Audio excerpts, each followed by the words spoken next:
پھر دوسری آیت جو سورہ نساء کی پہلی آیت، کاش ہماری معزز بہنیں، دلہن، دلہن کی والدہ اور سبھی اس کو سمجھتے کہ اس میں پیغام کیا دیا جا رہا ہے۔ پوری ایک قرآن کی سورت عورتوں کے بارے میں نازل ہوئی، ویمنس، عورتوں کے بارے میں، ان کے خاص طور پر مسائل کا ذکر کیا گیا۔ اس کے اندر جو پہلی آیت ہے، دونوں کے لیے اس میں ایک پیغام دیا گیا۔ اس میں کہا گیا وَاتَّقُوا اللَّهَ الَّذِي تَسَاءَلُونَ بِهِ وَالْأَرْحَامَ، یہ رشتے تم اللہ کا نام لے کر جو اپنے لیے حلال اور جائز کر رہے ہو، اس کی گویا کچھ ذمہ داریاں ہیں، اور کل قیامت کے دن ان ذمہ داریوں کے بارے میں تم سب سے پوچھا جانے والا ہے، شوہر سے بھی اور بیوی سے بھی، دلہے سے بھی، اس کی فیملی سے بھی، کہ جس رشتے کو تم نے اللہ کا نام لے کر اپنے لیے حلال اور جائز کیا تھا، اس کی ذمہ داریاں تم نے کیسے ادا کی۔ اگر اس کو آدمی سمجھ لے تو کوئی شوہر اپنی بیوی کے ساتھ ظلم اور زیادتی نہیں کر سکتا، کوئی ساس اپنی بہو کے ساتھ غلط سلوک نہیں کر سکتی، کوئی سسرا اپنے داماد کے ساتھ برا برتاؤ نہیں کر سکتا، کیونکہ آج ہمارے پاس طاقت ہے، کل قیامت کے دن جب اللہ کی بارگاہ میں ہم ٹھہریں گے، ہم سب کمزور ہوں گے، طاقت صرف اللہ کے ہاتھ میں ہوگی، اور وہاں انصاف کے ساتھ معاملہ کیا جائے گا۔ اگر کسی بیٹی کو آپ، جسے اس کے ماں باپ پھولوں کی طرح سے پال کر آپ کے حوالے کر رہے ہیں، اگر آپ نے اس کی صحیح قدردانی نہیں کی تو وہی بیٹی کل قیامت کے دن آپ کا گریبان پکڑ لے گی۔ جس باپ نے اپنی بیٹی کو پھولوں کی طرح سے پال کر آپ کے حوالے کیا،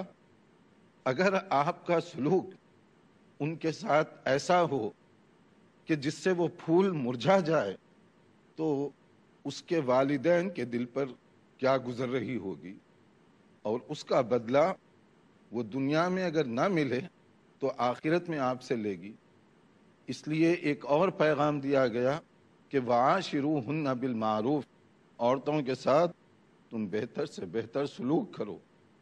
حتیٰ کہ اگر کوئی چیز تمہیں ان کی ناپسند بھی دکھائی دے، پھر بھی تم برداشت سے کام لو،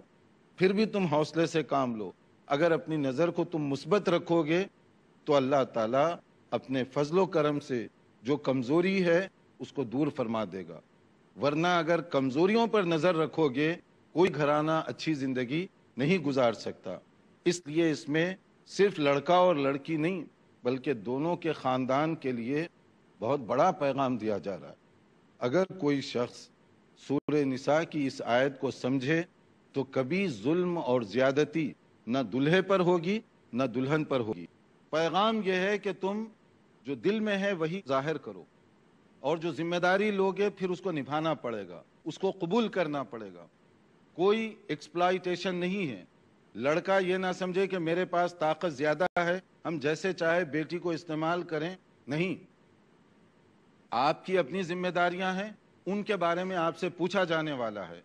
لڑکی کی اپنی ذمہ داریاں ہیں، اس کے بارے میں اس سے پوچھا جانے والا ہے۔ اگر دونوں خطبہ نکاح کے مطلب کو سمجھیں، دونوں فیملیز سمجھیں، تو اس کا طریقہ یہ ہوگا کہ جس بیٹی کو آپ بہو بنا کر اپنے گھر لے جاتے ہیں، آپ کی کوشش ہوگی کہ اس کو بہو نہیں بلکہ اپنی بیٹی کے روپ میں دیکھیں، اور جس بیٹے کو آپ اپنے گھر لے جاتے ہیں اسے داماد کے طور پر نہیں بلکہ اپنے بیٹے کے طور پر دیکھیں۔ اگر دونوں فیملیز اس طرح سے دیکھیں گی کہ آنے والی لڑکی کو آپ اپنی بیٹی کے روپ میں دیکھیں گے، اور وہ آنے والے لڑکے کو داماد، سن ان لا کے طور پہ نہیں بلکہ اپنے سن، اپنے بیٹے کے طور پر دیکھے گا، تو وہاں لڑائی جھگڑا کبھی نہیں ہوگا، وہاں دوسروں کا احترام ہوگا، عزت ہوگی، ریسپیکٹ ہوگا۔ لیکن عموماً جو انداز اختیار کیا جاتا ہے وہ کچھ اس طرح کا ہے کہ آپ تو چاہتے ہیں کہ آپ کی بیٹی کی جب شادی ہو اس کا سسرال، اس کے ان لاس اس کے ساتھ اچھا سلوک کریں، مگر جو بیٹی آپ کے گھر آ رہی ہے، آپ اس کو بیٹی نہیں سمجھتے، اور آپ اس کے ساتھ ایسا سلوک کرتے ہیں جو کسی خادمہ یا ملازمہ کے ساتھ بھی نہیں کیا جاتا۔ وہ آپ کے گھر کام کرنے کے لیے آئی ہے، کام والی ورکر بن کر آئی ہے، یا آپ اس کو اپنے بیٹے کی بیوی بنا کر لائے ہیں؟ کیا آپ پسند کریں گے کہ آپ کی بیٹی کے ساتھ دوسرے لوگ ویسے ہی سلوک کریں؟ جو چیز آپ اپنے بیٹوں کے ساتھ پسند نہیں کرتے یا بیٹی کے ساتھ دیکھ نہیں سکتے، تو اس کے معاملے میں آپ جو یہ گڑبڑ کرتے ہیں، کیا یہ انصاف کا تقاضا ہوگا؟ یہ ہے خطبہ نکاح کا بریفلی ترجمہ یا اس کا میسج۔ لیکن عام طور پر لوگ چونکہ عربی میں پڑھتے ہیں، اس کی حفاظیت سے محروم ہوتے ہیں، تو انہیں سمجھ میں نہیں آتا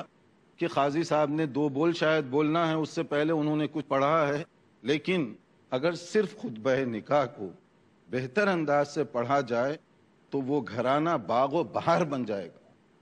لڑکی بھی اگر اپنی ذمہ داریوں کو سمجھے، سسرال والے بھی سمجھیں، لڑکے والے بھی سمجھیں، وہاں کبھی جھگڑا نہیں ہوگا، اختلاف نہیں ہوگا، وہاں ایک دوسرے کے جذبات کی قدر کی جائے گی، ایک دوسرے کے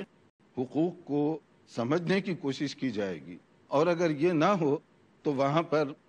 فتنہ، فساد اور اس طرح کی چیزیں جنم لے سکتی ہیں۔ تو اسلام شادی کو ایک مقدس بندھن کے طور پر دیکھتا ہے، اور اسلام چاہتا ہے کہ اس کی رسپیکٹ کو باقی رکھا جائے، اور رسپیکٹ باقی اسی وقت ہوگی جب نبی کریم صلی اللہ علیہ وسلم کی جو تعلیمات ہیں اس پر عمل کیا جائے۔